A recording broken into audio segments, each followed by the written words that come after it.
Hi friends, Queen of Flannel here. Welcome to the channel if you are new.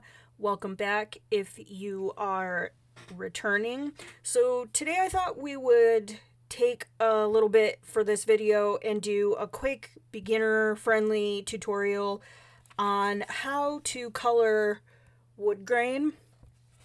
And we're going to work in this book, Tiny Magical Illustrations. This is a practice coloring book, and it is by Reyda Prints. I got this off Amazon, and I will link to it in the description below. But this book is really cool because it has nothing but small images of all sorts of different objects and themes that you can color. As you can see, I've been working on a couple things playing around. You could use markers in here. It's single-sided. Unfortunately, it is the Amazon Create Space paper, so it's not going to hold up to water mediums or things like that, and you will have to be mindful using markers in here because they are probably going to bleed outwards. But we are going to do, as I said, a quick and easy tutorial. We're just going to color this little box right here. And I'm going to use my Derwent Chromaflows in the colors Parmesan 0020, Bourbon 2001, Coffee Bean 2010, and a little bit of black 2300. I will also put these in the description below. Now, if you want to work along with a different brand of pencils, I'm going to link to Karen over at My Colorful Country Life. I'm going to link to her channel and her website. She has a very extensive cross-comparison list of, I want to say, 12 plus different common color pencil brands. So you could take the colors that I'm using in the Chromaflows and cross-reference with her worksheet and figure out what the equivalents would be in Prismacolors if that's what you choose to want to color along with. But we're going to go ahead and I'm going to bring us in and we're going to go ahead and get started. Now, this first step is not something you have to do. This is just how I prefer to color.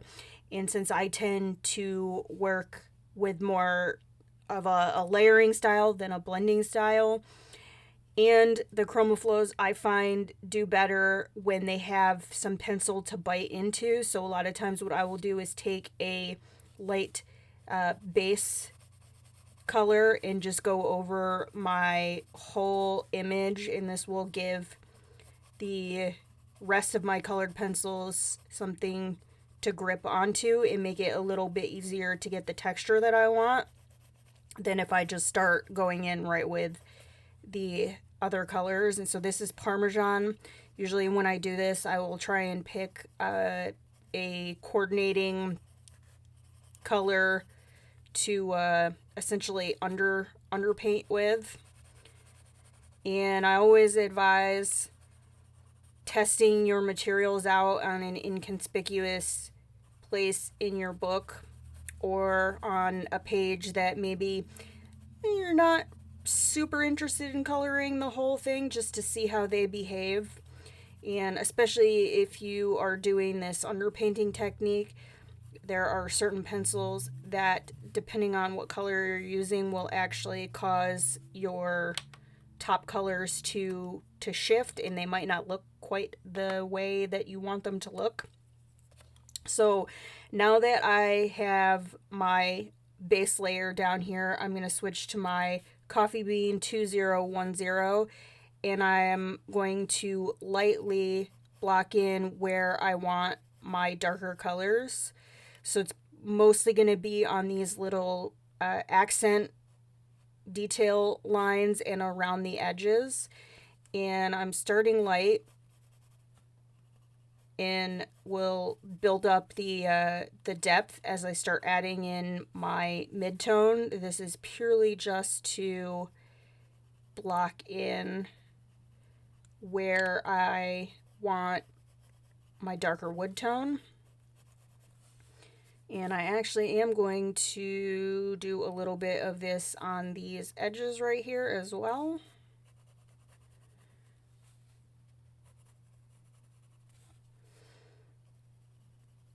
And a little bit in these areas where you would have some cast shadow. And I am going to be using black for this one. Normally I don't use black for shadows, but we are for today. And I'm going to do this over here on this side as well. And you're not limited to just the edges or these lines for your darker color. You can absolutely add in more texture elsewhere if you want. I'm just trying to keep things quick and simple.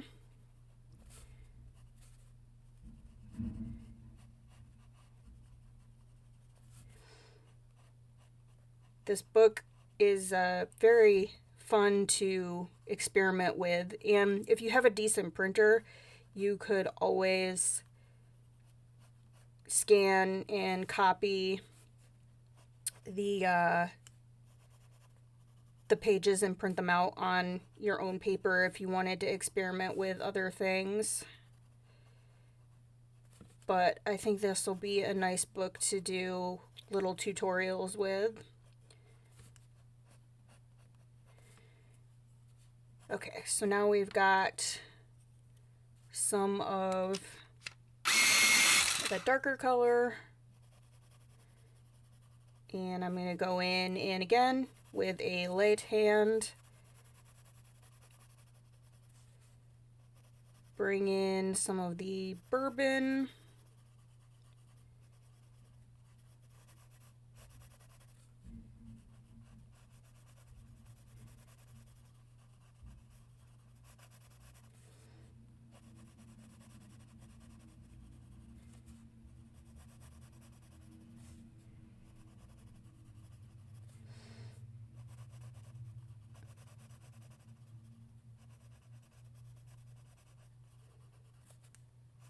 And around the lip of the box here.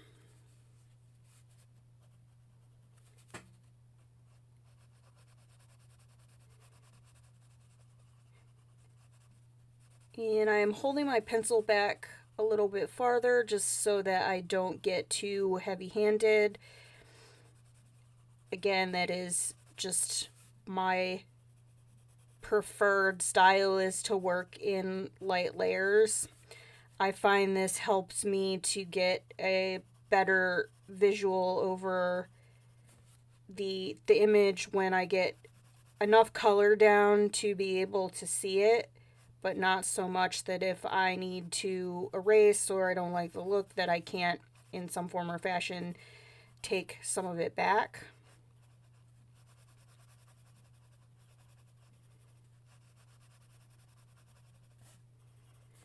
Okay, and now I'm going to go back in with the coffee bean and start darkening some of these areas up.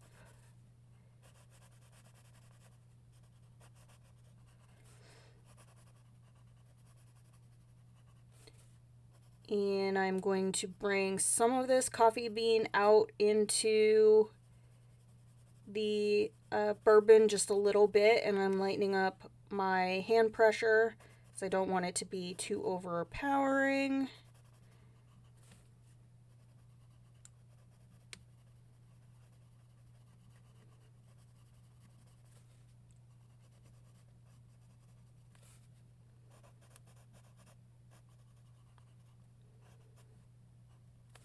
And I am going to put a little bit under here, but we will probably go back with the black just to accent that, because that would be kind of a cast shadow underneath that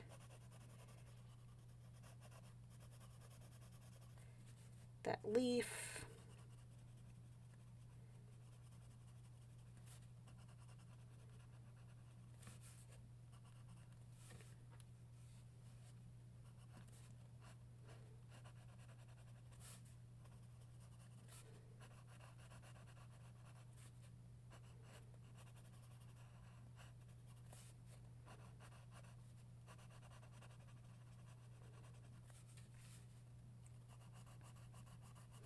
And just kind of scrubbing along some of these edges right here.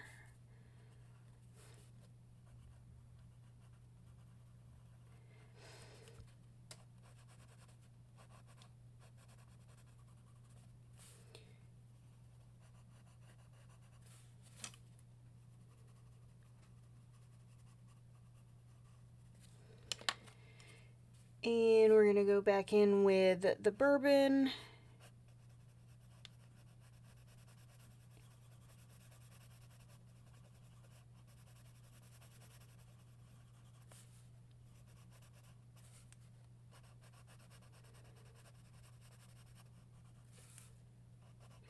And I am changing again the pressure of my hand to get some darker values with this, with the bourbon color, but not over the whole thing, because I want there to be some variation in my values, so it looks a little bit more natural.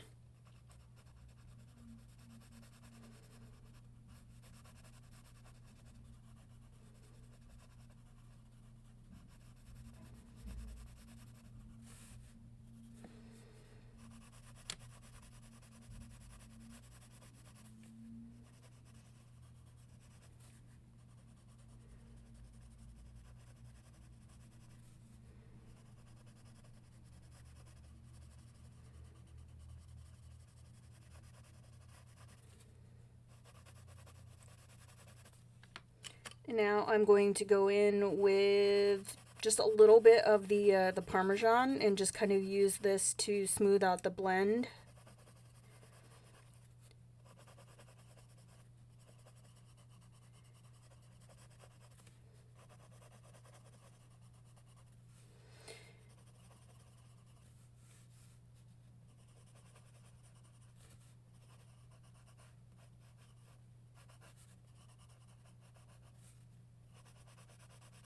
And I'm going to go over the little rivets.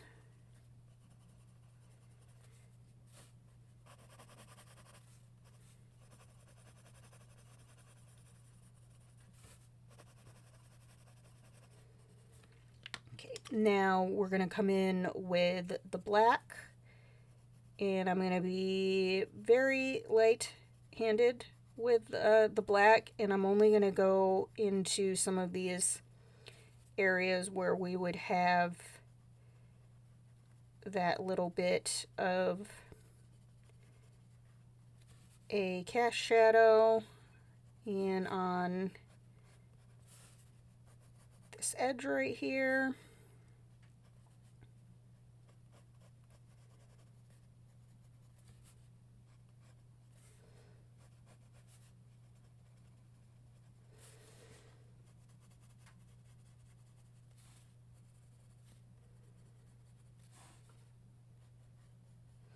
And I'm just going to put a little bit on this little plate here.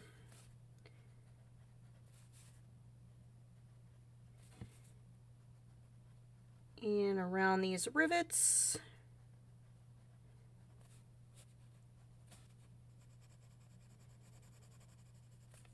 Now I'm going to come in with a Prismacolor blender. I really like the Prisma blender with the Chromaflows. And I don't want to completely smooth this out. I want it to keep some of this texture, and also some of that texture is because of the toothiness of this paper. Now, you could absolutely go at this with more layers to your heart's content. You could smooth it out as much as you want, but I kind of like the little bit of roughness and texture to it, so I'm not super worried about it being a smooth blend.